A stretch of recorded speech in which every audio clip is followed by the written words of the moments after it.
आज राष्ट्रगीत वंदे मातरम का 150वां दिन मनाया जा रहा है और इस मौके पर प्रधानमंत्री नरेंद्र मोदी ने कहा कि क्योंकि इस गीत के टुकड़े कर दिए गए और जिस प्रकार से इसको अडॉप्ट किया गया राष्ट्रगीत के रूप में, केवल इसके पहले 2 स्टैंजा लिए गए, वो हमारे राष्ट्र के विभाजन को भी प्रतिबिंबित करता है। आजादी की लड़ाई में वंदे मातरम की भावना ने पूरे राष्ट्र को प्रकाशित किया था, लेकिन दुर्भाग्य से 1937 में वंदे मातरम के महत्वपूर्ण पदों को अलग कर दिया गया था। वंदे मातरम को तोड़ दिया गया था, उसके टुकड़े किए गए थे।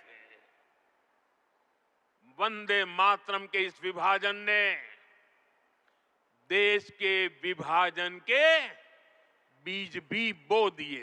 ये वंदे मातरम गीत बंकिम चंद्र चटर्जी ने लिखा था और ये आनंद मठ नाम के उपन्यास का एक भाग था, राजा के शासन से मुक्ति पाने के लिए, और उन्होंने इस गीत का उपयोग किया। राष्ट्रीय आंदोलन में इसका कई जगह उपयोग हुआ। राष्ट्रीय आंदोलन में जय हिंद, इनकलाब जिंदाबाद और वंदे मातरम इस प्रकार के नारे लगते थे। अब यहाँ 2 चीज़ों का फर्क समझ लीजिए। एक है नेशनल एंथम यानी राष्ट्रगान और दूसरा है राष्ट्रगीत। ये दोनों महत्वपूर्ण हैं, पर नेशनल एंथम, राष्ट्रगान, इसका महत्व सर्वोपरि है। नेशनल एंथम कमेटी, अब ये कोई नेहरू का अकेले का निर्णय नहीं था, क्योंकि आज ये पूरी बात नेहरू पे लादी जा रही है। संविधान सभा थी, संविधान सभा जिसने भारतीय संविधान पर चर्चा की, बनाया, जिसमें कन्हैयालाल माणिकलाल मुंशी और B.R. अम्बेडकर के अलावा और भी कोई लोग थे।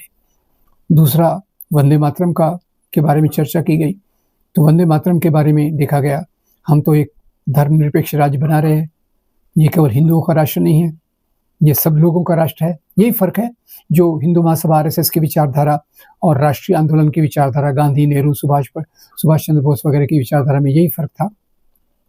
ये लोग पूरे देश में सभी धर्मों का बराबरी से आदर करना चाहते थे, और जैसे इस्लाम में, वैसे तो अल्लाह के अलावा और किसी की इबादत करने की मंजूरी नहीं है। फिर भी उन्होंने कहा कि भाई पहले 2 गीत तो जनरली इस पे हमारे देश के बारे में ही है, तो वंदे मातरम के पहले 2 स्टैंजा को राष्ट्रगीत के लिए स्वीकार किया गया।